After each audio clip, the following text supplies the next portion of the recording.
في كل عصر وزمان كان في الكنيسة معلمين كذبة وبيقدموا تعاليم غلط مش متماشية مع فكر كتاب مقدس. والمعلمين الكذبة دول بيوصفهم بولس في رسالة فيليبي إنهم كلاب وفعلة شر. وفي عصرنا الحالي في معلمين كذبة للأسف بيقدموا تعاليم بعيدة تماما عن فكر الكتاب المقدس. بعضهم عنده شعار لا فقر ولا مرض ولا جوع، وبعضهم شعارهم تكون في الارتفاع فقط، وشعارات وتعاليم تانية لا تمت بصلة لتعاليم الكتاب المقدس. مفيش حاجة اسمها تكون في الارتفاع فقط. مفيش مؤمن مش بيحبط ويتألم ويكتئب.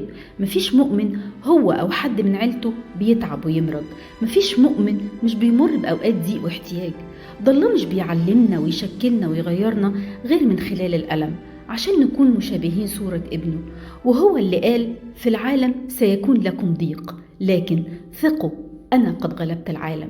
أنا وإنت علينا مسؤولية إننا نتأكد من صحة اللي بنسمعه، وعندنا وصية بتقول لنا فتشوا الكتب.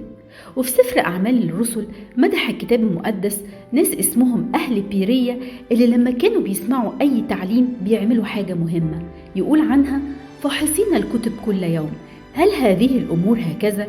يعني بيتحققوا من صحة اللي بيتقدم لهم بإنهم يقارنوه بكلمة ربنا. ما تخليش حد يضحك عليك ويعيشك أوهام روحية عشان يخدر إحساسك ويلغي عقلك. عشان إيه؟ يخدر إحساسك ويلغي عقلك ويخليك تصدقه هو وبس، ويعمل أتباع لشخصه هو، مش ناس تتبع المسيح بقلبها، ويعمل اجتماعات باسمه الشخصي لمجده الشخصي مش لمجد ربنا.